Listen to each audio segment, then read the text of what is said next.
मेरे लिए बहुत अच्छे अच्छे शब्द इस्तेमाल किए।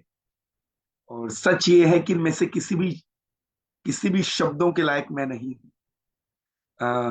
मेरा प्रभु इसके लायक है। बाइबल में लिखा है 24 प्राचीन अपने सर का मुकुट उतारते हैं, उसे जमीन पर रखते हैं और अपना सर जमीन तक झुकाते हैं, और वो कहते हैं कि जो सिंहासन के ऊपर है वही सारे आदर, सारी महिमा, सारी स्तुति, सारी प्रशंसा के योग्य केवल वही है। मैं अपना सर नीवा करके ये आदर अपने प्रभु को देता हूँ जो आपने मुझे दिया। मैं प्रभु की दासी के लिए बहुत बहुत धन्यवाद देता हूँ।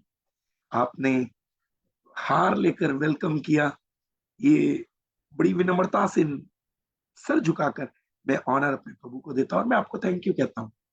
आपको प्रभु के सेवकों का आदर करना आता है। प्रभु आप सबको आशीष दे।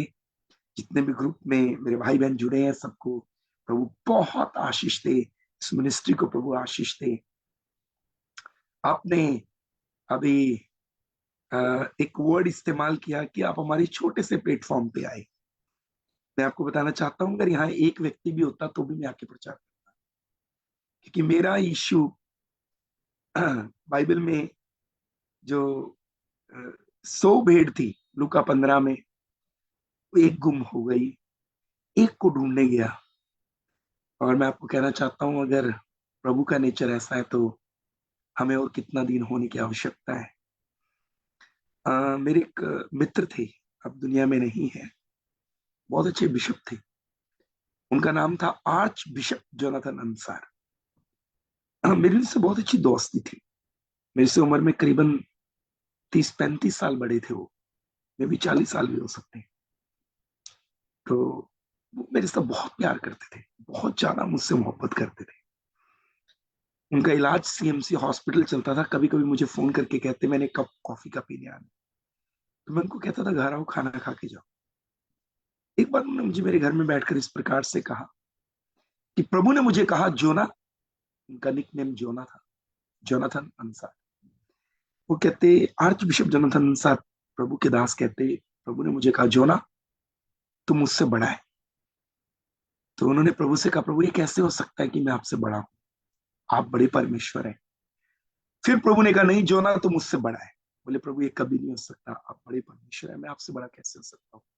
प्रभु ने तीसरी बार कहा जोना नहीं तुम मुझसे बड़ा है। बोले अच्छा प्रभु बताइए मैं आपसे बड़ा कैसे हूं। प्रभु ने कहा देख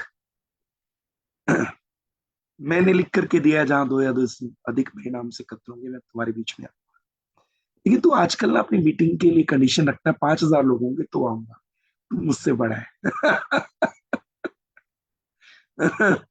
उस दिन उन्होंने एक निर्णय लिया प्रभु मुझे माफ कर दीजिए, एक व्यक्ति भी मुझे कभी कन्वेंशन में प्रचार के लिए बुलाएगा ना, अगर वहां एक व्यक्ति हुआ तो भी मैं जाऊंगा।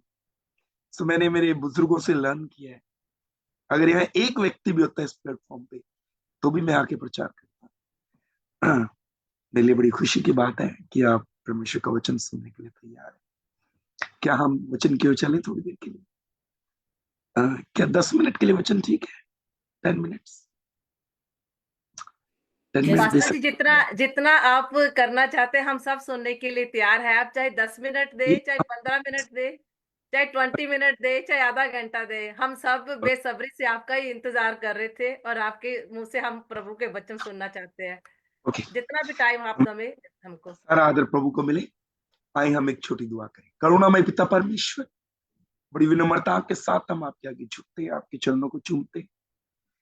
आपके अभिषिक्त दास साधु सुंदर सिंह जी ने कहा दुनिया के बड़े से बड़े सिंहासन के ऊपर बैठने से अधिक अच्छा है प्रभु के चरणों में बैठना। हमारे लिए धन्य होना है प्रभु कि हम आपकी उपस्थिति में।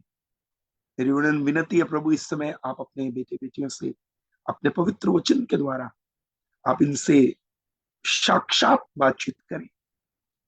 ये वचन हम में से प्रत्येक के जीवन में एक नया उत्साह लेकर आए। हम और आनंदित और आपके पीछे इसलिए हमें मजबूत करें, हमें दृढ़ करें। ये जीवन की रोटी है, ये राह की ज्योति है, ये हमें मार्ग दिखाए। धन्यवाद प्रभु, सारी स्तुति आपको देते और ये विनती आए पिता आपके पुत्र हमारे उद्धार करता प्रभु यीशु के तुल्य नाम से मांग की पाते। आमीन, आमीन। मैं अभी कुछ देर पहले एक सभा में था और एक संदेश छोटा सा मैंने वहां शेयर किया। मेरे हृदय में आया कि वो संदेश मैं आपके साथ भी बांटूं। कल सुबह भारतीय समय अनुसार 3:45 पर मैंने उठ करके अपने मोबाइल का अलार्म बंद किया। तब मैं महाराष्ट्र था। वहां से मैं गुजरात आया, गुजरात से दिल्ली आया, दिल्ली से चंडीगढ़ आया, चंडीगढ़ से लुधियाना पहुंचा, लुधियाना से कल रात जलंधर गए। जलंधर में कन्वेंशन में प्रचार करने के बाद करीबन 3 बजे अपने घर लौटे। आज सुबह से प्रभु के राज्य के लिए काम कर रहे हैं। इसके बाद मुझे शायद एक हॉस्पिटल में प्रे करने जाना, इसके बाद रात को प्रे करनी। कल संडे है, इसलिए थोड़ा सा समय आपका लेना चाहूंगा। एक आयत हम परमेश्वर के पवित्र वचन में से निकाल कर पढ़ेंगे, और मैं चाहता हूं निकालें रोमियो की किताब। अगर आपको परमेश्वर के पवित्र वचन, आपके पास बाइबल है, तो आप मेरे साथ रोमियो की किताब 12 अध्याय 2 पद।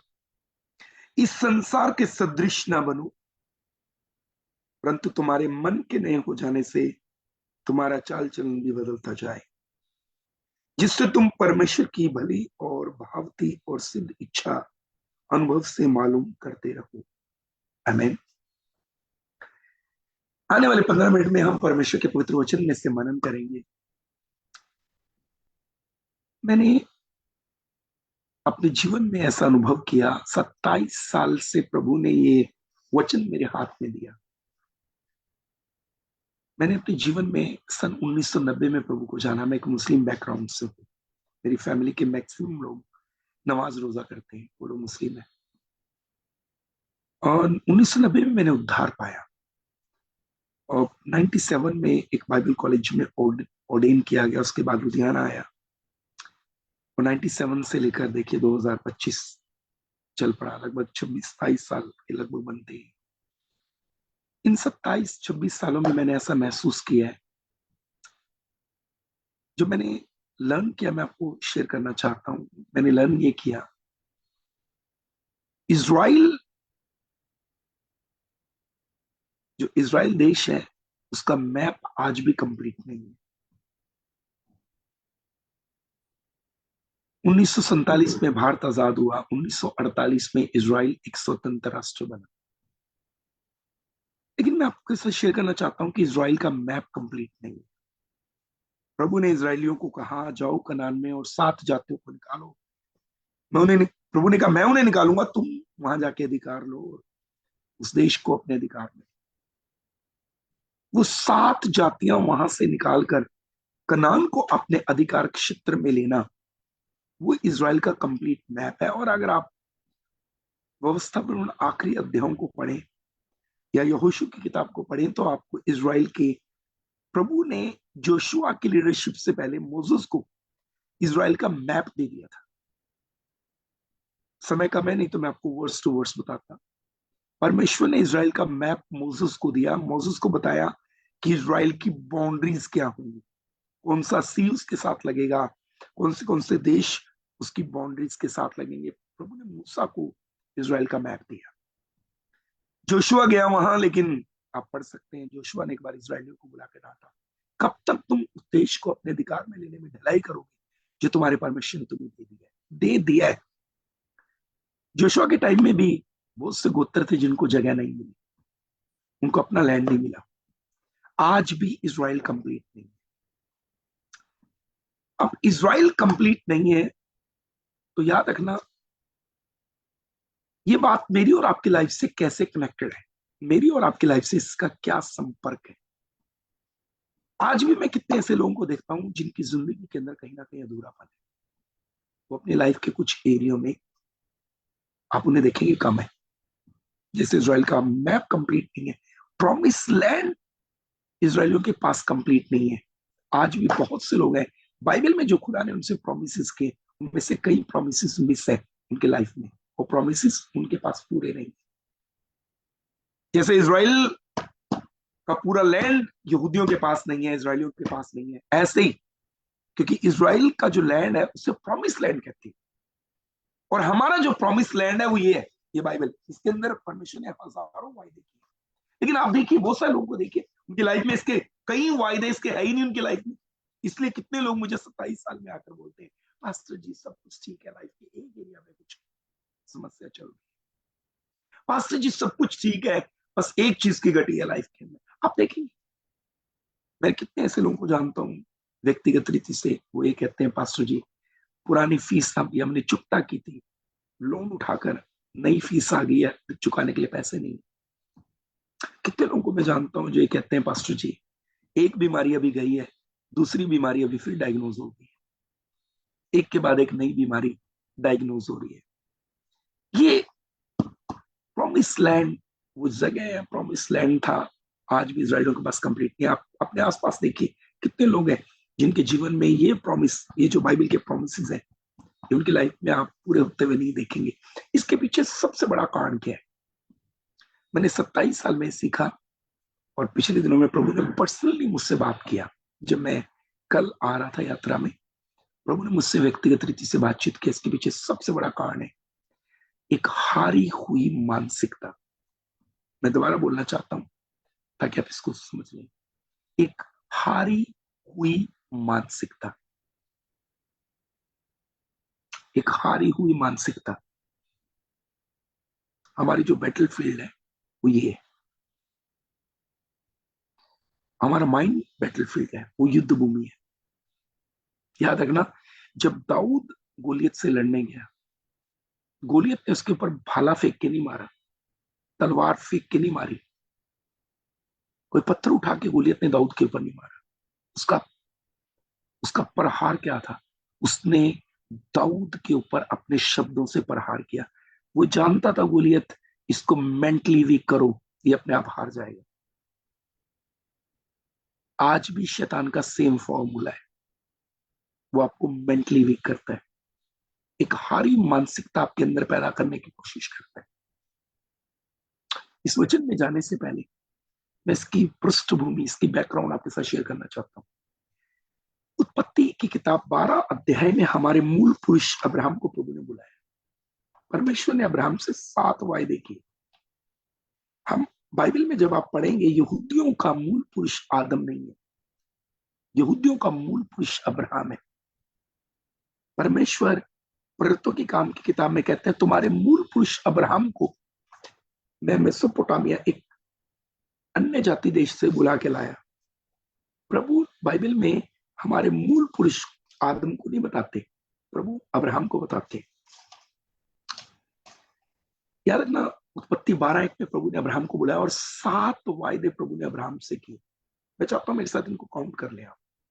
यहोवा ने अब्राहम से कहा, 12:1, यहोवा ने अब्राहम से कहा अपने देश और अपने कुटुंबियों और अपने पिता के घर को छोड़कर उस देश में जाओ जो मैं तुझे दिखाऊंगा। 12:1 ऐसा लिखा है। 2 में अब आप मेरे पीछे काउंट करें प्लीज। नंबर 1, मैं तुझसे एक बड़ी जाति बनाऊंगा, ये पहला वायदा। तुझे आशीष दूंगा, दूसरा वायदा। तेरा नाम महान करूंगा, तीसरा वायदा। तू आशीष का मूल होगा, चौथा वायदा। जो तुझे आशीर्वाद देने मैं आशीर्वाद दूंगा, पांचवा वायदा। जो तुझे कोसे होने में शाप दूंगा, छठा वायदा।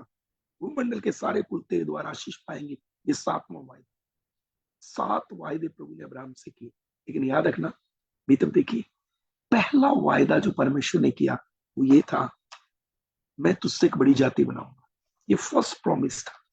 हमारे मूल पुरुष अब्राहम के साथ प्रभु का पहला वायदा था, मैं तुझसे एक बड़ी जाति बनाऊंगा। अब मैं आपसे कुछ कहना चाहता हूं, आप इधर देखिए प्लीज, हम मिलकर वचन सुनेंगे। अब अब्राहम का माइंडसेट देखिए क्या है, एक हारी हुई मानसिकता। प्रभु ने पहला वायदा किया, मैं तुझसे एक बड़ी जाति बनाऊंगा। कुछ दिन के बाद प्रभु को आके बोलता है, ये जो एक ये जो मेरे घर में एक नौकर है ना, ये मेरी सारी प्रॉपर्टी का मालिक बनेगा। प्रभु कहता है, अरे क्या करता है? 12 तारे गिन, लेकिन गिन नहीं सकता, तेरा वंश इतना होगा गिन नहीं पाए। थोड़े दिन बाद फिर प्रभु के पास आ गया, सारा बुद्धि हो गया, मैं भी बुढ़ा हो गया हूँ, क्या बुढ़े के बच्चा पैदा होगा? थोड़े दिन के बाद फिर आ गया, फिर प्रभु को आके कहने लगा, इस्माइल ही ठीक है, इस्माइल ही ठीक है, बस वही तेरी दृष्टि में बना रही। पहला वायदा प्रभु ने किया, मैं तुझसे एक बड़ी जाति बनाऊंगा। एक हारी हुई मानसिकता, एक हारी हुई मानसिकता। शैतान इस युद्ध भूमि में आके लड़ता है, एक हारी हुई मानसिकता। आपको इस हारी हुई मानसिकता से बाहर आना पड़ेगा। इजरायली जब मिस्र से बाहर निकले, क्यों प्रभु ने मिस्र में 10 बड़े चमत्कार किए? वो वैसे भी तो उनको निकाल सकता था, क्या आवश्यकता थी मिस्र में 10 बड़े चमत्कार करने की प्रभु? उसका कारण था, वो 400 साल से ज्यादा मिस्र में गुलाम थे, और गुलाम रह रह के, गुलामी में जीवन बिता बिता के उनकी सोच बदल गई, उनकी सोच भी गुलाम हो चुकी थी। प्रभु ने 10 बड़े चमत्कार मिस्र में किए।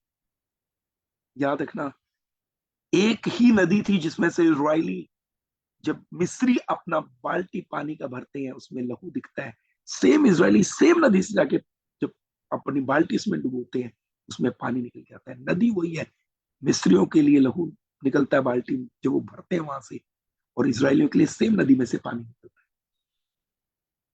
क्यों प्रभु ने ऐसा किया? प्रभु ने यह बताने के लिए कि तुम्हारा परमेश्वर एक अलग परमेश्वर है।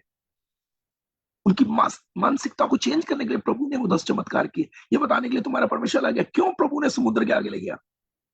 मैं आपको कहना चाहता हूं, ध्यान से सुनना। बाइबल में लिखा है, सुन इज़राइल, तेरा परमेश्वर तेरे आगे आगे आग का खंभा और बादल बनकर इसलिए चलता रहा ताकि तुझे, तेरे लिए विश्राम की जगह ढूंढे और तुझे मार्ग दिखाए। अगर ऐसा है, आग का खंभा और बादल बनकर प्रभु उनके आगे चल रहा था, तो रोड मैप प्रभु के हाथ में था। काहे को प्रभु उनको, क्यों प्रभु ने समुद्र के किनारे लेकर गया? सिर्फ उनकी मानसिकता को बदलने के लिए, कि तुम्हारा परमेश्वर समुद्रों को फाड़ता, अपनी सोच को बदल। प्रभु के हाथ में रोड मैप है। सोचिए, क्या हमारा परमेश्वर इतना ना समझ है? हो ही नहीं सकता वो ना समझ। क्यों नहीं, कैसी जगह पे ले जाके खड़ा कर दे जहां का पानी कड़वा है?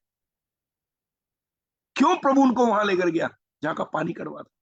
सिर्फ उनकी मानसिकता को बदलने के लिए, तुम्हारा परमेश्वर कड़वे पानी को मीठा कर सकता है। क्यों प्रभु उनको बियाबान में उस जगह लेकर गया जहां पानी है ही नहीं, ताकि प्रभु ने बता सके उनकी मानसिकता को चेंज करने के लिए तुम्हारा परमेश्वर चट्टान से पानी की नदियां बहा सकता है। क्यों प्रभु ने उनको बोने और काटने नहीं दिया 40 साल, ताकि प्रभु ये बता सके आसमान से मन्ना भी आ सके। उनकी मानसिकता को चेंज करना। मैं आपको कुछ कहना चाहता हूँ बड़ी विनम्रता के साथ। 12 भेज दिए गए, 10 आकर कहते हैं मैं उनके ऊपर कभी जय नहीं पा पाए क्योंकि वो लोग बहुत बड़े हैं। ये है उनकी मानसिकता। वहां के लोग बड़े हैं, हम छोटे हैं। कालेब आकर कहता है, 12 लोग गए, 10 लोग आकर कहते हैं वहां के लोग बड़े हैं, हम छोटे हैं। कालेब आकर, 2 लोग बाद में, उनमें एक कालेब है, कालेब कहता है वहां के लोग छोटे हैं, हमारा खुदा बड़ा है। खुदा ने क्या बोला? आप 14वां अध्याय गिनती 14 पढ़ेंगे तो वहां लिखा, खुदा कहता है कालेब में अलग प्रकार की आत्मा पाई जाती है। वो अलग प्रकार की आत्मा क्या है? यही है वो अलग प्रकार की आत्मा। कालेब की मानसिकता अपने खुदा से मिलती है। वो 10 लोग कह रहे हैं वहां के लोग बड़े हैं, हम छोटे हैं। अकेला कालेब जोशुआ के साथ मिलकर कह रहे हैं वहां के लोग छोटे हैं, हमारा खुदा बड़ा है। खुदा कहता है इसमें अलग आत्मा है, अलग प्रकार का आत्मा पाया जाता है। क्यों? कौन सा अलग तरह का आत्मा था उसमें? वो अलग आत्मा था, उसकी उसका उसका माइंडसेट अपने खुदा के साथ मिला हुआ था। परमेश्वर ये चाहता हम हारी हुई मानसिकता से बाहर आए। बाराक गया युद्ध करने के लिए, कहता है दोबारा जाएगी तो मैं जाऊंगा। हारी हुई मानसिकता। आप देखेंगे, गिदोन कहता है मैं नहीं छोड़ा सकता इसराइलियों को, मैं सबसे छोटा हूं, मेरा कुल छोटा है, मेरे बाप का घराना छोटा है, मैं कंगाल हूं। एक हारी हुई मानसिकता। प्रभु ने पहली बार जब गिदोन से बातचीत की, उसको बोला हे शूरवीर सूरमा, ये खुदा का हमारे ये नजरिया है। ये खुद गिदोन छिप करके गेहूं ठीक कर रहा है ताकि दुश्मन से बचाए। खुदा उसको आके कहता है तू शूरवीर सूरमा है। ये खुदा का माइंडसेट है हमने लेकर के। लेकिन वो क्या कह रहे हैं, मेरा कुल छोटा है, मेरा घराना छोटा है, मैं खुद छोटा, मैं कंगाल हूं। एक हारी मानसिकता। मैं आपको कुछ कहना चाहता हूं, बड़ी विनम्रता से कहना चाहता हूं, एक हारी हुई मानसिकता से बाहर आना है। ये माइंड, शैतान आपको यहां पे हराता है, वो आपको यहां पे हराता है। आपको अपनी हारी हुई मानसिकता से बाहर आना है। मैं कुछ कहना चाहता हूं आपको। माइकल इससे में एक प्रभु के दास आए, उन्होंने कहा अमेरिका में एक बार जो भेड़िए है ना, भेड़िए भेड़िए लुप्त हो गए। लुप्त मीन्स बहुत कम भेड़िए रह गए अमेरिका में, बहुत कम भेड़िए रह गए। और सब लोग, क्योंकि भेड़ियों को शिकार कर लेते थे और वो प्रजाति खत्म होने लगी, तब अमेरिका ने एक स्कीम निकाली। उन्होंने कहा जो कोई व्यक्ति भेड़िया पकड़ के लाएगा उसको $50। तो कुछ दो दोस्त थे, दो दोस्त भेड़िया पकड़ने के लिए घर से निकल गए और जंगल में चले गए और भेड़िए ढूंढ रहे हैं, पहाड़ों में भेड़िए ढूंढ रहे हैं, और इतना दूर निकल गए वो एक दिन भेड़िए ढूंढते हुए पहाड़ों के ऊपर जंगलों में, उनको वहां रात हो गई। जब रात हो गई ना, तो उन्होंने वहीं टेंट लगा लिया, और जब आधी रात को 1:30-2 बजे के बाद बड़ी अजीब अजीब आवाजें उनको सुनाई दी, जोर जोर से आवाजें सुनाई दे रही है, वो घबरा गए, उठ गए, और दोनों दोस्त अपने टेंट से बाहर आए। तो उन्होंने क्या देखा, बहुत सारे भेड़ियों ने, सैकड़ों भेड़ियों ने उनके टेंट को चारों तरफ से घेर रखा। एक दोस्त कहता है मौत ने घेर लिया, दूसरा कहता है 50 से मल्टीप्लाई कर।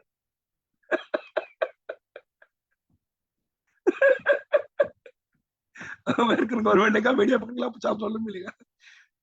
एक कह रहा है मौत ने मैं चारों तरफ से घेर लिया, दूसरा कह रहा है नहीं नहीं नहीं, 50 से काउंट कर, $50 से काउंट कर। ये है मानसिकता, इसको कहते हैं जीती मानसिकता। अपने माइंडसेट को चेंज, चाहे आपके पास आप परमेश्वर के कितने बड़े बड़े वायदे क्यों ना हो, अगर आपकी मानसिकता नहीं बदली, आप जीत नहीं सकते। परमेश्वर चाहता है एक जीती हुई मानसिकता लेकर आए। मैं कुछ कहना चाहता हूँ बड़ी विनम्रता के साथ, परमेश्वर की बहनें, क्यों प्रभु ने बाइबल में कई लोगों के नाम बदले? चलिए मैं आपसे क्वेश्चन पूछता हूँ, क्यों प्रभु ने बाइबल में कई लोगों के नाम? वो अब्राहम है ना, हर चौथे दिन प्रभु के पास आके खड़ा होकर बोलता है, ये नौकर मेरा मालिक मेरी सारी संपत्ति का मालिक बनेगा। और सारा इतनी बुढ़ी है, उससे बच्चा कैसे पैदा? मैं बुढ़ा हूं, मेरे से बच्चा कैसे आएगा? इश्माइली ठीक है। बार बार आगे प्रभु को बोलता है, प्रभु उसको कहता है रुक एक मिनट, तेरा नाम क्या है? अब्राहम, आज से तू इब्राहिम है। तेरी घरवाली का नाम क्या है? सारे, सारा है उसका नाम आज से। प्रभु ने दोनों का नाम बदला। अब्राहम का अर्थ है एक बच्चे का बाप, इब्राहिम का अर्थ है जातियों का बाप, देशों का बाप, नेशंस का, कौमों का पिता। प्रभु कहता है नाम बदल रहा हूं मैं। तेरी घरवाली का नाम क्या है? सारे, सारे का अर्थ है एक बच्चे की माँ। आज से तेरी घरवाली का नाम सारा, अनेक जातियों की माँ। प्रभु ने दोनों का नाम बदला, पता है क्यों? ताकि जब वो आपस में एक दूसरे को बुलाए, पहले बुलाते थी सारा, बुलाती थी अब्राम, यानी वो कहती थी, मीनिंग उसका मीनिंग है हे एक बच्चे के बाप। प्रभु ने कहा इब्राहिम क्या है? अब मालूम है क्या करी? हे जातियों के पिता। पता प्रभु ने उनसे नाम क्यों चेंज किए? ताकि वो बार बार जब इन बातों को बोले, ये जातियों का बाप है, ये जातियों की मां, उनका माइंड सेट बदले। वो जोर से ताली बजा के प्रभु को धन्यवाद।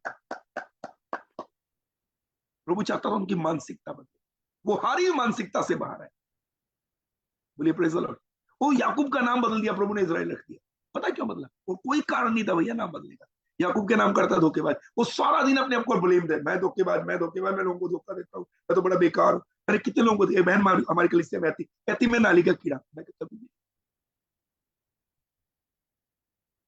पहले पत्रस 2:9 में लिखा है, तुम एक चुना हुआ वंश, राज, पदधारी, याजकों का समाज, पवित्र परमेश्वर के पवित्र लोग, परमेश्वर की पवित्र प्रजा, परमेश्वर की निज प्रजा। अरे वहां तो इतनी बड़ी बड़ी राज पदधारी, कमाल है, इतनी बड़ी बड़ी पदवियां लिखी है वहां। और हम बोले नाली के कीड़े। वही याकूब वाली बात, मेरा नाम याकूब, मैं धोखेबाज हूँ, मैं तो धोखा देता हूँ, मैं तो। प्रभु कहता है इसका माइंड सेट चेंज करने के लिए नाम ही बदल दो। भाई तेरा नाम याकूब नहीं, तेरा नाम इजराइल। उसका नाम इसलिए बदला ताकि उसका हारी हुई मानसिकता से बाहर आए। हेलो, सुनने आ वचन। अब हारी हुई मानसिकता से बाहर आने के लिए इसलिए प्रभु ने कितनी जगहों के नाम बदले, कितने लोगों के नाम बदले।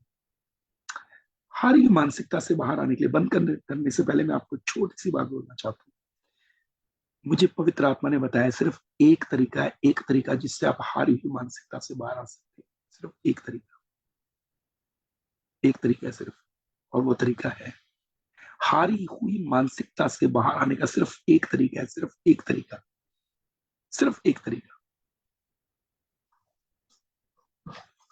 ये रही बाइबल, इसको पढ़ो और इसको अपने मुंह से बोलो। इसको पढ़ो और जो पढ़ते हो उसको अपने मुंह से डिक्लेयर करो। मैं कल रात प्रचार कर रहा था, आप वो मत बोले जो आप देख रहे हैं, आप वो बोले जो देखना चाहते हैं। आप वो मत बोलो जो आप देख रहे हैं, आप वो बोलो जो आप देखना चाहते हैं। आमीन। यही है हारी मानसिकता से बाहर। हमारे चर्च में डॉक्टर आते हैं, कैंसर हॉस्पिटल में सीनियर डॉक्टर थे, अब तो रिटायर हो गए। करीबन 12-13 साल पहले चर्च में आई, मुझे कहती ये देखो मेरे हाथ में रसोली है, मंडे एडमिट होंगी, ट्यूसडे ऑपरेट है। मैंने बोला अच्छा। प्रेयर कर दो। जब मैं प्रेयर करने लगा, मैंने आंख बंद की, 12-13 साल पुरानी बात, मैंने आंख बंद की, प्रभु ने मेरी आत्मा में डाला ये ऑपरेशन कैंसिल कर सकता हूँ मैंने बोला अच्छा ये बताओ अगर ये ऑपरेशन कैंसिल हो जाए, बिना प्रेयर के मैंने आंख खोल के पूछा, कह रही बहुत अच्छा लगेगा मुझे तो। मैंने बोला हाथ रखो गिल्टी के ऊपर, हाथ रखा, मैंने कहा यीशु के नाम में गायब हो जाए। मैंने बोला इसके ऊपर हाथ रख के अपने घर जा, और जाते समय, रास्ते में जाते समय बहन बोलते जाना, प्रभु आपका धन्यवाद, आपने मेरी गिल्टी गायब कर दी, मेरा ऑपरेशन कैंसिल। वो घर बोलती हुई गई, घर जाके हाथ उठाया, गिल्टी वहीं थी, गायब नहीं हुई। रसोली उधरी थी, गायब नहीं हुई रसोली। वो तो वो तो रसोली तो उधरी थी, गायब हुई नहीं। अब वो उसका वॉशरूम है ना, उसके घर की छत के ऊपर है। हीरालाल सोहता जी पहले उनके पड़ोस में, वो इनके पड़ोस में या उनके पड़ोस में रहते थे। अब वो घर की छत के ऊपर उनका वॉशरूम है, घर की छत के ऊपर उनका वॉशरूम है। वो तो नहा के, गर्मियों में चर्च होता था हमारे इवनिंग में, है ना, वो नहा के नीचे आई, खाना वाना लगाया बेड के ऊपर, अपने बच्चों को कहती है सब्जी का डोंगा देना, जैसे हाथ आगे बढ़ाया, बोले यार गिल्टी तो है ही नहीं यहाँ पे। आज तक ढूंढ रहे हैं, डॉक्टर मिली नहीं है। Hello, hallelujah. इसको ले अपने हाथ में, जो इसमें लिखा है उसको बोले, और बार बार बोले, और बार बार बोले, और बार बार बोले, और बार बार बोले, और बार बार बोले। हालेलुया। हमारे अंदर ना तीन चीजें हैं। मैं इसको एक स्टडी मीटिंग में कन्वर्ट नहीं करना चाहता, बस मैं इसको चाहता हूँ यहीं से यहीं बंद कर दे मीटिंग को 5 मिनट में। लेकिन मैं एक छोटी सी बात आपको बताना चाहता हूँ, क्योंकि हमने एक टॉपिक ही ऐसा छेड़ लिया जिसको इकट्ठा करना मुश्किल है। अब देखिए, ये प्रभु का अनुग्रह है। सुनिए, आपके अंदर तीन चीज है, आपका देह, शरीर, प्राण और आत्मा। यानी तीन चीज है, देह, प्राण और आत्मा। इनमें सबसे डेंजर मालूम है क्या है, खतरनाक? आपका शरीर नहीं है। आपका शरीर खतरनाक नहीं है। एक बहुत प्रभु के महान दास थे, शैतान ने अपनी मीटिंग बुलाई, शैतान कहता है ये सब लोग यीशु मसीह को मानते हैं, तो तुम करते क्यों नहीं कुछ? एक दुष्ट आत्मा आके कहती है हम बहुत कुछ कर रहे हैं। बोले क्या किया? बोले बहुत से लोग कन्वेंशन में जा रहे थे जंगल में से, और दुष्ट आत्मा कहती है, दुष्ट आत्मा का सरदार कहता है मैंने उनके ऊपर जंगली जानवर छोड़ दिए, और सबने जंगली जानवरों ने कन्वेंशन में जाने वाले मसीहों को, उनकी हड्डियों को धूल में मिला दिया, चट कर गए। शैतान उनको डांट के कहता है बेवकूफ, उनकी आत्मा तो बच गई है। फिर दूसरी दुष्ट आत्मा से पूछा तुम क्यों नहीं करते कुछ? सब लोग यीशु मसीह को मानते हैं। बोले किया तो है, वो समुद्री जहाज में भर के कितने लोग एक मीटिंग अटेंड करने जा रहे थे, हमने जहाज डुबो दिया, सब मर गए। रह रहे, उनका शरीर डूबा है, मरा है, आत्मा तो उद्धार पा गई उनकी। तीन चीज है आपके अंदर, आपका आत्मा, आपका मन, प्राण जिसको कहते हैं, तीसरा आपका शरीर। देह, प्राण, आत्मा, इसको कहते हैं शरीर, मन और आत्मा। आपकी आत्मा का साल्वेशन हो चुका है। जितनों ने यीशु को अपना जीवन दिया, प्रभु को अपना मुक्तिदाता ग्रहण किया, उनके आत्मा का उद्धार हो चुका है। लेकिन एक सवाल है मेरा, पौलुस कहते हैं अपने उद्धार का काम पूरा करते जाओ। अच्छा बताओ, जब आपकी आत्मा का उद्धार हो गया तो फिर कौन सा उद्धार करवाना? आपके अंदर तीन चीजें, शरीर, प्राण, आत्मा। जब आप प्रभु को एक्सेप्ट करते हैं, बपतिस्मा लेते हैं, प्रभु को अपने पापों से क्षमा मांगते हैं, प्रभु को व्यक्तिगत उद्धार करता प्रभु स्वीकार करते हैं, यीशु को मुक्तिदाता स्वीकार करते हैं, आपकी आत्मा का उद्धार हो गया। ओके, आत्मा का उद्धार हो गया, शरीर भी कंट्रोल में आ जाए। पौलुस कहता है मैं अपने शरीर को मारता पीटता हूं ताकि इसको अपने वश में कर। लेकिन ये मन है ना, बाइबल में लिखा सबसे अधिक धोखेबाज है। ये कंट्रोल, ये नहीं कंट्रोल होता, ये नहीं कंट्रोल होता। अब मन को कंट्रोल कैसे करना है? मन को कंट्रोल कैसे करना है? मन के साथ समस्या मालूम है कि आपका मन सच्चाई को एक्सेप्ट करने से इनकार करेगा, जो वचन की सच्चाई। सुनिए, मन को कैसे संभालना है? शरीर, पौलुस कहता मारपीट के मैंने अपने कंट्रोल करता हूं। मारपीट ने कहा थप्पड़ मारना नहीं है, ख्वाहिशों को मारता है, अभिलाषाओं को मार। आत्मा का उद्धार हो चुका, मन का क्या करें? आपको अपने मन को इस वचन के अनुसार ट्यून करना पड़ता है। ट्यून, हर रोज बाइबल को बोलकर पढ़े, इसको पढ़े और इसको अपने मुंह से बोले, इसके वायदों को पढ़े, इसको अपने मुंह से बोले और बार बार बोले। जब आप इसको पढ़ेंगे और अपने मुंह से बार बार बोलेंगे, तब ये, इससे आपका माइंड, आपका मन ट्यून हो, इसके साथ ट्यून होगा, इसके साथ ट्यून हो जाएगा आपका मन। आपको अपने मन को ट्यून करना है इसके साथ। आप इतना इसको पढ़ें, इतना इसको बोलें, जब परिस्थिति, शैतान आसपास की बिगड़ी हालात, बिगड़ी परिस्थितियों को दिखाए, देखिए ये तो समस्या है ना। किसी व्यक्ति के जीवन में थोड़ी सी समस्या आई और उसका मन इधर उधर जाना शुरू हो जाता है। मैंने कितने लोगों को कहते सुना, पास्टर जी छोटी सी बीमारी आई तब से मेरा मन भटक रहा है, पास्टर जी थोड़ी सी समस्या आई मेरा तो मन ही डोल गया। सुनो, आपको इतना बाइबल को, वचन को बार बार पढ़ना है, इसको पढ़ना है, इसको अपने मुंह से दोहराना है, इसको पढ़ना है, इसको अपने माइंड को इसके साथ ट्यून करना है, ताकि जब समस्या आए तो आपका माइंड कहे बाइबल में ऐसा लिखा और तुझे उसके अनुसार चलना है। अब समस्या क्या है? समस्या है वचन कुछ कह रहा है और हमारा माइंड उसको एक्सेप्ट नहीं करता। आपको इसके साथ ट्यून करना है। वचन को पढ़िए। एक हारी हुई मानसिकता के ऊपर जय पाने का सबसे आसान तरीका है बाइबल को पढ़ें और उसको अपने मुंह से घोषणा करें। पढ़ें और उसको अपने मुंह से डिक्लेयर करें। जो आप इसमें पढ़ते हैं घोषणा करें ये मेरे लिए। जो आप इसमें पढ़ते हैं घोषणा करें मेरे लिए, घोषणा करें मेरे लिए।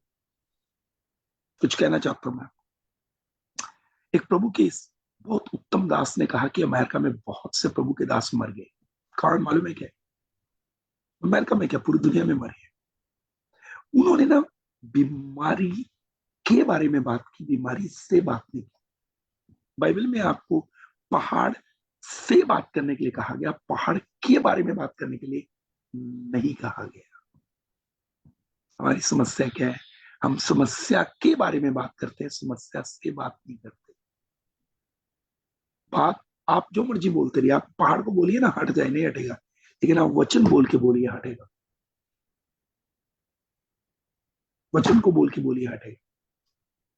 मैं ईमानदारी से कहना चाहता हूं, जितनी सामर्थ पिता परमेश्वर के शब्दों में है, जितनी सामर्थ यहोवा पाक के शब्दों में है, जितनी सामर्थ यहोवा पाक के पुत्र यीशु के शब्दों में है, जितनी सामर्थ पवित्र आत्मा जी के शब्दों में, जितनी सामर्थ प्रभु यीशु मसीह के शिष्यों के, चेलों के शब्दों में, उतनी ही सामर्थ आपके भी शब्दों में।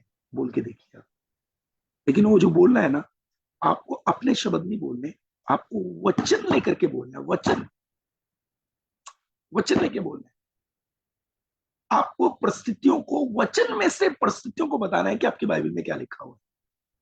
अपनी परिस्थितियों से वचन के द्वारा बात करनी है, वचन के द्वारा बात करनी है। बोलिए, बार बार बोलिए, तब तक बोलिए जब तक हो ना हो, जब तक ये हो ना जाए तब तक बोलिए। हमारे सीएमसी में एक डॉक्टर थे, उनका नाम है डॉक्टर डॉक्टर मोहम्मद।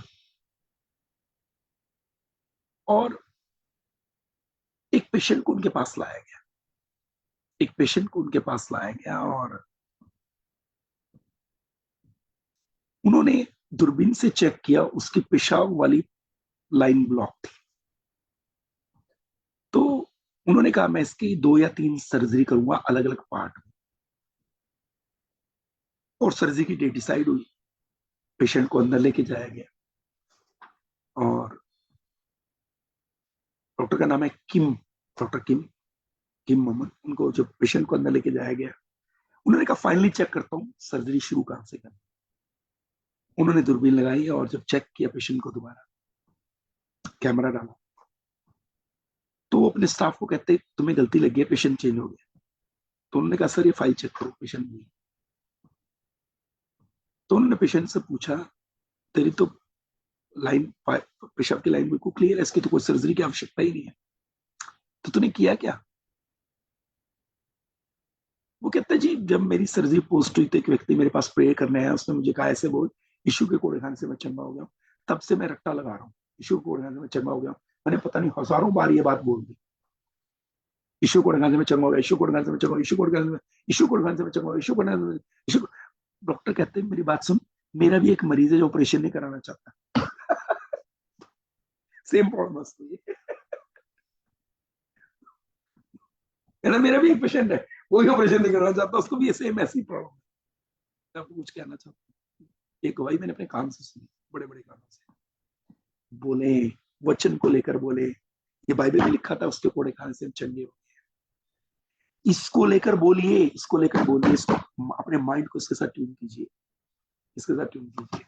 यही आपको हारी मानसिकता से बाहर निकाल सकता है। इजरायलियों के पास उनका अपना प्रॉमिस लैंड नहीं है, आज भी नहीं है, कंप्लीट नहीं है लैंड, कंप्लीट नहीं है। इसराइल इसराइल की राजधानी यरूशलेम नहीं है। पिछले दिनों में वोटिंग हुई, अमेरिका ने वोटिंग करवाई, उसने कहा इसराइल की राजधानी यरूशलेम होना चाहिए। हमारे इंडिया ने उसके अगेंस्ट वोटिंग कर दी। पाकिस्तान ने भी की शायद, या पाकिस्तान ने, नहीं पाकिस्तान ने भी की, जो कुछ और देश थे उन्होंने भी, पाकिस्तान ने भी की शायद, अगेंस्ट वोटिंग की गई। यरूशलेम इसराइल की राजधानी नहीं बनना चाहिए। आज भी इसराइल के पास यरूशलेम उनकी दाऊद के टाइम में यरूशलेम राजधानी था, आज भी नहीं है, मालूम है। उनके पास उनका प्रॉमिस लैंड है पर कंप्लीट नहीं है। हमारे पास भी कौन सा कंप्लीट है। अब बहुत सारे लोग देखिए उनके जीवन में कहीं किसी न किसी एरिया के अंदर बरकतों की कमी दिखेगी आपको। इसराइलियों का प्रॉमिस लैंड वो जमीन है, हमारा प्रॉमिस लैंड ये हमारे हाथों में, ये हमारा प्रॉमिस लैंड है। अरे इसको बोलो, इसको क्लेम करो भाई, इसको निकालो इसकी आयतें और बोलो इसको, ये मेरे लिए, ऐसा बोलो ये मेरे लिए है ना? मैं तो बाइबल की, बाइबल में कई जगह ना कुछ आयतें दूसरों के लिए लिखी है, जैसे तेरे आगे आगे जाएगा, तेरे लिखा है ना, तेरा परमेश्वर तेरे आगे आगे चलेगा। मैं तो उसको उल्टा करके पढ़ता हूँ, मेरा परमेश्वर मेरे आगे आगे चलेगा। वो तेरे किसके चलेगा भाई, वो किसी और के लिए थोड़ा बोल रहा हूँ, मैं तो मेरे लिए बोल रहा हूँ। इसके साथ क्यों करेगा। एक हारी हुई मानसिकता से बाहर आए, एक हारी मानसिकता से बाहर, एक हारी मानसिकता से बाहर। आखिरी में एक बात बोल के बंद करना चाहूंगा। मैंने ऐसा सुना, एक जूता बनाने वाली कंपनी ने अपनी कंपनी को एक ऐसे देश में, मैंने भी थोड़े दिन पहले सुना, एक जूता बनाने वाली कंपनी ने अपनी अपने ब्रांड को, अपने जूते बनाने की कंपनी को किसी ऐसी जगह पर लॉन्च करना चाहा जहां पर लोग जूता नहीं पहनते। और उस एरिया का सर्वे किया उन्होंने पहले कि अगर वहां हम अपनी कंपनी फैक्ट्री लगा देते हैं, कितने लोग जूते खरीदेंगे, किस तरह के खरीदेंगे। तो सर्वे किया तो दो अलग अलग कर्मचारियों को कई हफ्ते कई महीने तक उस एरिया में भेजा गया। वो सर्वे उसी एरिया में रहे, होटलों में ठहरे और वहां उन्हीं लोगों के बीच में जाके रहे। होटल बड़ी दूर होता था, फिर जाते थे एरियो के अंदर, और अंदर जंगलों में जाते थे और उस एरियो में जाते थे, बहुत आबादी है वहां, और जाकर के वहां सर्वे करते थे। एक व्यक्ति ने अपनी रिपोर्ट दी, यहाँ के लोग जूते नहीं पहनते, ये आदत ही नहीं है इनकी, ये जंगली लोग हैं, इनको जूता पहन, इनको पता है ये जूते पहनते ही नहीं है। तो अगर आप यहाँ कोई कंपनी लगा देते हैं, फैक्ट्री खोल देते हैं जूते की, आपके जूते नहीं बिकेंगे। बेकार में करोड़ रुपया बेकार करोगे आप अपना। यार लोग जूते पहनते हैं, आप नेचर नहीं है इनको जूता पहनना, तो जूते कौन खरीदेगा जब पहनते ही नहीं। उसे हमने रिपोर्ट लिख के दी, आप यहाँ कंपनी ना लगाए। उसी, क्योंकि दो लोग गए थे, दूसरा बंदा, दूसरा जो व्यक्ति था, कर्मचारी था कंपनी का, उसे चिट्ठी लिख के भेजा, बोला मैं नहीं आ रहा, मैं इधर ही रुकूंगा। उसने कहा मैंने अच्छे से पूरे देश में घूम के देख लिया, इस एरिया में घूम के देख लिया, अगर लोग जूते नहीं पहनते, इनको पता ही नहीं जूते क्या होते हैं। अब हम इनको बताएंगे कि जूते क्या होते हैं, हमें जूतों के फायदे भी बताएंगे क्या क्या होते हैं। तो एक काम करो, यहाँ कोई जूता नहीं पहनता, यहाँ ज्यादा जूतों की खपत होगी, क्योंकि जब इनको बताएंगे हम कि जूते क्या होते हैं, तो 1000 जोड़ा तो अभी भेजो, ताकि मैं इनको बताऊं कि कैसे है वो, क्या क्या फायदा है जूतों के। और मैं बड़ी कंपनी लगाए, क्योंकि पता है हमें किसी के पास जूता नहीं, अगर हम इनको बताएंगे जूते क्या होते हैं तो सारे जूते खरीदेंगे, तो हमारे ज्यादा जूते बिकेंगे। जहाँ लोग जूते पहनते हैं वहां कम बिकेंगे, क्योंकि कंपनियां बहुत है। यहाँ तो हमारी अकेली कंपनी है, यहाँ कोई जूता पहनता ही नहीं, तो यहाँ जाना संभावना है जूते बिकने। तो ज्यादा जूते 1000 तो अभी भेज दो मुझे ऑर्डर, ताकि हम ज्यादा जूते बेच सकें। मैं बताना चाहता हूँ, दोनों में सिर्फ एक फर्क था, फर्क कुछ नहीं था, दोनों ने सेम हालात देखे। फर्क था एक हारी मानसिकता और एक जीती मानसिकता। अब पौलुस ने कहा बाइबल में, अभी हमने पढ़ा रोमियो में से, इस संसार के सदृश न बनो, परंतु तुम्हारे मन के नए हो जाने से तुम्हारा चाल चलन बदलता है। आपकी परिस्थितियां तब तक नहीं बदलेंगी जब तक आपका माइंड रिन्यू नहीं होगा, जब तक आपका मन नहीं बदलेगा। कुछ भी नया नहीं होने वाला आपकी जिंदगी में जब तक आपका माइंड सेट चेंज। अपनी मानसिकता को। एक और आयत पढ़ेंगे, इफिसियों की किताब 2 अध्याय 6 पद। और मसीह यीशु में, मैं इसके मैं इसके इसके 5 पद से पढ़ूंगा। जब हम अपराधों के कारण मरे हुए थे, जब हम अपराधों के कारण मरे हुए थे, तो हमें मसीह के साथ जिलाया। परमेश्वर ने हमें मसीह के साथ जिलाया। 4 से पढ़ देता हूं, क्लियर हो जाएगा। परंतु परमेश्वर ने, जो दया का धनी है, अपने उस बड़े प्रेम के कारण जिससे उसने हमसे प्रेम किया, जब हम अपराधों के कारण मरे हुए थे, तो हमें मसीह के साथ जिलाया। पहली बात, हमें मसीह के साथ जिलाया। नंबर 2, और मसीह यीशु में उसके साथ उठाया। नंबर 3, और स्वर्गीय स्थानों में इसके साथ बिठाया। पहली बात, जब हम पापों में मरे थे, हमें जिलाया। नंबर 2, उठाया। नंबर 3, उसके साथ बिठाया। बाइबल में लिखा है, यीशु मसीह स्वर्ग में परमेश्वर की दाहिनी ओर जाके बैठा। क्या लिखा है? हमें जिलाया, हमें उठाया और हमें बिठाया। और कहां बिठाया? जहां मसीह बैठा हमें वहीं बिठाया। मसीह पिता के साथ सिंहासन पे, हमें भी उधरी बिठा दिया। आप देखिए, ध्यान से सुनना, आपके काम आएगी बात। प्रभु आपके अंदर है, प्रभु आपके अंदर है, प्रभु आपके अंदर है। आप धरती पे, आप प्रभु में हैं, आप प्रभु के साथ स्वर्गीय स्थान में।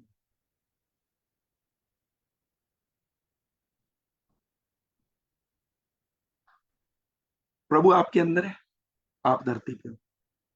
आप प्रभु में हो, तो प्रभु का है स्वर्गीय स्थानों में, तो आप भी स्वर्गीय स्थानों में, आप ऊपर बैठे हो।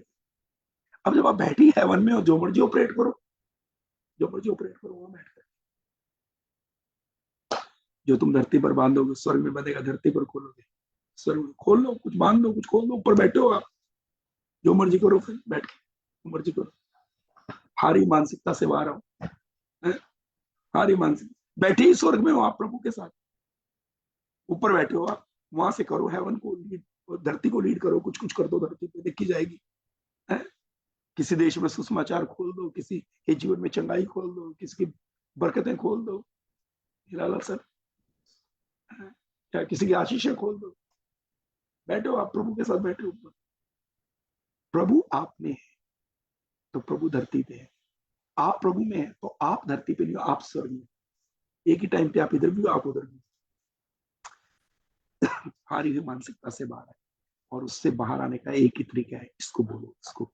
मैं एक लास्ट टेस्टिमनी शेयर करके बंद करना चाहूंगा। मेरे पड़ोस चर्च के गेट के साथ वाले घर के साथ वाला घर, हमारा जो चर्च है उसके सामने वाले घर के साथ वाला घर, उस घर का जो बड़ा बेटा है, उसका शादी चंडीगढ़ के पास हुआ। एक दिन मैं वहां एक कन्वेंशन में मीटिंग में प्रचार करने गया। मीटिंग में टाइम था, तो मैं हमारे कैंपस में चेयर लेके बैठ गया। टेंट वेंट लगा था वहां, थोड़ा जल्दी चला गया। तभी एक अंकल आए, मुझे अंकल आकर कहते हैं, मैं चंडीगढ़ में रहता हूँ और मैं बड़ी बड़ी सीएनए के क्रूसेड्स कन्वेंशन में प्रचार करता हूँ। हरिवाल कन्वेंशन में, लुधियाना कन्वेंशन में, इनकी कई कन्वेंशन में प्रीच करता हूँ। मैं जाके एज गेस्ट स्पीकर जाता हूँ, प्रीच करता हूँ। तो मुझे बड़ा अच्छा लगा उनसे मिलकर। तब उन्होंने मुझे बोला, मैं आपको अपनी टेस्टिमनी शेयर करूं। मैंने बोला, बोलिए। बोले, ऐसा है, मेरे पिताजी ने एक फ्लैट लिया, और वो भाई बता रहे, मेरे पिताजी ने एक फ्लैट लिया और हमारे साथ एक मुसलमान भाई रहते थे। और वो अक्सर ये कहते थे, जब बेचोगे तो हमें हमें पहले पूछना, जब बेचोगे तो हमें बताना, जब बेचोगे ना तो पहले हमसे एक बार बात कर लेना। तो कहते हैं, मेरे दादाजी ने उसको, पिताजी ने उसको गुस्सा किया, दादा नहीं पिताजी ने, कि तुम्हारा तुम बार बार हमें बोलते हो कि तुम्हारा दिमाग सही है, क्यों बेचे हम घर, हमने रहने के लिए घर लिया। बोला, उसके बाद हर दिन हमारे घर का पीछे का डोर का ऊपर से कुंडी खुलती थी, चिटकनी खुलती थी, और हर रोज चिटकनी खुलती थी दरवाजे के पीछे से, और हर व्यक्ति को चाटे पड़ते थे रात को, थप्पड़ मार। बोले, काम खत्म करने के बाद लोग घर जाते खुश होते हैं, हमें लगता था किसी दोस्त के घर जाके सो जाते। बोले, फिर फाइनली बहुत प्रेयर्स के बाद एक व्यक्ति में दुष्ट आत्मा आई, एक मेंबर में दुष्ट आत्मा प्रकट हुई। और दुष्ट आत्मा ने बताया कि मुझे इस घर में लाश बिछाने के लिए भेजा गया था, कि लाशें बिछानी है। पर बोली मेरा कुछ जोर नहीं चलता है। कहा? बोली जो तुम्हारा बुढ़ा अंकल है ना, तुम्हारे घर का मुखिया। बोली ये जो तुम्हारा बुढ़ा है ना, अंकल ने बोला ये जो तुम्हारा बुढ़ा है ना घर का, ये जो ये किताब पढ़ता रहता है ना बाइबल, इसके आगे मेरा वश नहीं चलता, इसके आगे मेरा जोर नहीं चलता।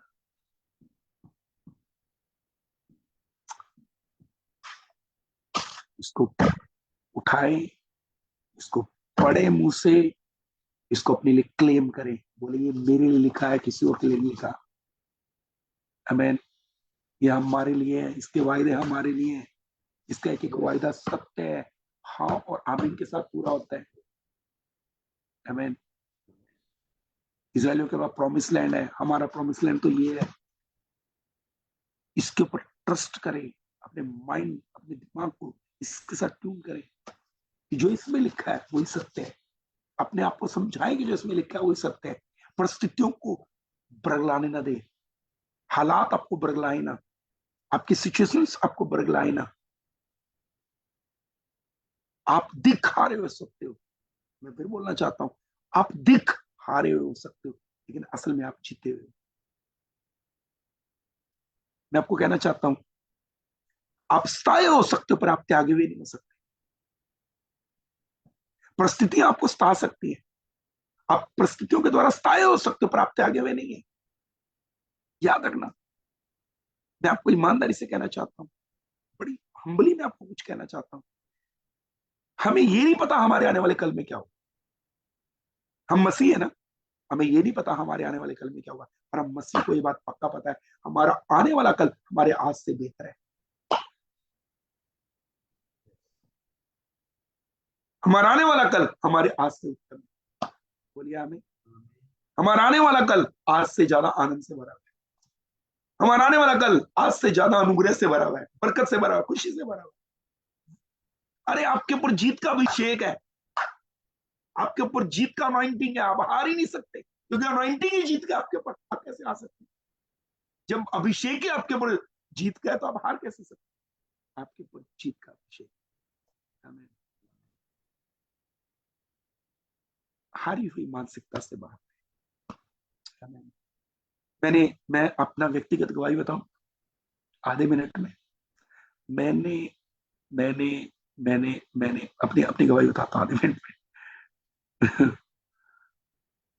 12:15 होने को चले, चलिए कोई बात नहीं, गवाही बता के जाता हूँ।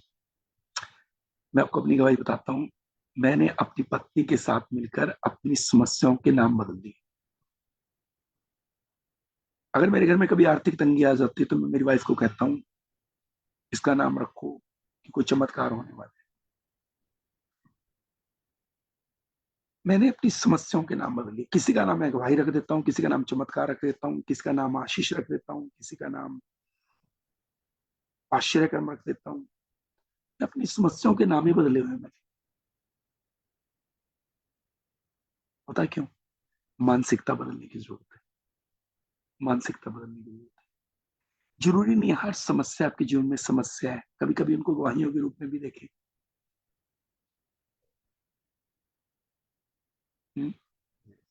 जरूरी नहीं हर जरूरत आपकी जरूरत ही है, कभी कभी चमत्कार भी हो सकता है प्रभु ने जरूरत इसलिए रहने दी आपकी लाइफ में ताकि आप खुदा का चमत्कार देख पाए। अच्छा, मुझे कहां से पता चला? बताओ मुझे कहां से पता चला? बताओ मुझे कहां से पता चला? मैं बताता हूँ। यीशु मसीह के पास एक बीमार को लेकर आए, इसने पाप किया, इसके माँ बाप ने पाप किया। अच्छा बताओ, यीशु ने कहा इसने कहना इसके माँ बाप ने पाप किया, ये बीमार इसलिए मैं इसको ठीक कर दूंगा, लोग खुदा की महिमा करें। वो बीमारी खुदा की महिमा की। जब लाजर मरा, प्रभु ने क्या बोला? ये बीमारी मृत्यु की नहीं है, महिमा की है। याद रखना, कुछ चीजें आपके जीवन में समस्याएं समस्याएं नहीं है, वो खुदा की ग्लोरी है। आपकी पहचानने की आंख अलग है, हमारा हमारा चश्मा ही अलग है। हम प्रभु के दृष्टिकोण से नहीं देखते, हम प्रभु के दृष्टिकोण से नहीं देखते। प्रभु के दृष्टिकोण से देखिए, प्रभु के चश्मे से देखिए। प्रभु के दृष्टि, अपना माइंड से चेंज कीजिए, प्रभु के दृष्टिकोण से देखिए। फिर कहना चाहता हूं, प्रभु के दृष्टिकोण से देखिए। यीशु ने कहा बीमारी मृत्यु की नहीं महिमा की। यीशु ने कहा लोग इसलिए बीमार है ताकि लोग, मैं इसको चंगा करूं, लोग परमेश्वर की महिमा करेंगे। कुछ समस्या, कुछ ट्रबल आपकी लाइफ में इसलिए है ताकि आपके जीवन में परमेश्वर ग्लोरीफाई हो, उसकी महिमा आपकी लाइफ से प्रकट हो, आपकी हालातों से उसका महिमा प्रकट हो, आपकी जरूरतों से उसकी महिमा प्रकट हो, आपकी समस्याओं से खुदा की महिमा प्रकट हो। तो माइंड से चेंज करने की जरूरत है।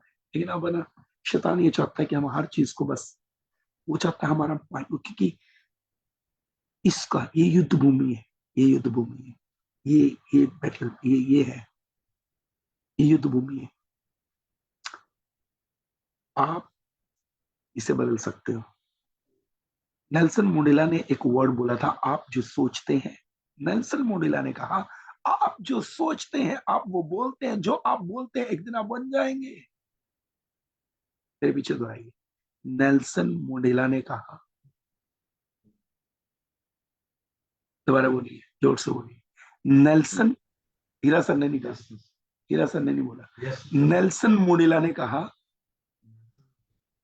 आप जो बोलते हैं, सॉरी सॉरी, आप जो सोचते हैं, बोलिए। नेल्सन मंडेला ने कहा, नेल्सन नेल्सन मंडेला ने कहा आप जो सोचते हैं वही आप बोलते हैं, जो आप बोलते हैं एक दिन आप वो बन जाएंगे। तो कहां से शुरू हुआ? यहां से। तो इसलिए सोचना है कि भाई आप आज रात को ये सोचना है जितनी मेरे जीवन में समस्या है ना, वो समस्या नहीं मेरी गवाही है, वो मेरी टेस्टमनी है। आप सोचिए, और मैं दावा करता हूं यीशु के नाम में आप टेस्टमनी लेके खड़े। आमीन। अब पिता, इस मीटिंग के ऊपर आप अपने आशीष को रखें, हम विनती करते हैं। जितने भी आपके बेटे बेटे इस ऑनलाइन मीटिंग को सुन रहे हैं, मैं एक एक की लाइफ में डिक्लेयर करता हूँ, इनके ट्रबल, इनकी परेशानियां, इनकी मुश्किलें, इनकी जरूरतें, इनकी बीमारियां, इनकी परेशानियां, इनके दुख, इनकी तकलीफें, मैं एक नया नाम देता हूँ। वो इनके दुख, इनकी तकलीफें, इनकी बीमारी, इनकी परेशानी, इनकी समस्या के इनके स्ट्रगल नहीं है, वो इनकी टेस्टमनी है, इनकी गवाही है, वो इनकी टेस्टमनी है। और आज की रात कमांड करता हूँ यीशु के नाम में, वो परिस्थितियां बदलनी शुरू, वचन को लेकर कमांड करता हूँ। हर ही मानसिकता के ऊपर यीशु के नाम में वचन के द्वारा घोषणा करता हूँ, वचन को लेकर घोषणा करता हूँ, यीशु मसीह में जीवन से बढ़कर है, उसके कोड़े खान से चलने की।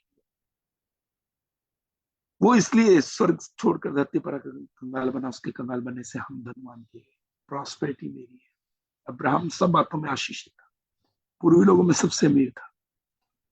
अब्राहम अपने जमाने के लोगों में सबसे अमीर था। अयूब की संपत्ति पूरे देश में फैल गई। अयूब गरीब नहीं था, अब्राहम गरीब नहीं था, दाऊद गरीब नहीं था। हम गरीबी में नहीं मरेंगे, हम धनवान हैं, हम हर एरिया में प्रॉस्पर हैं, हम फाइनेंशियली साउंड हैं, हम कंगाली में जीवन बिताने के लिए नहीं बुलाए गए।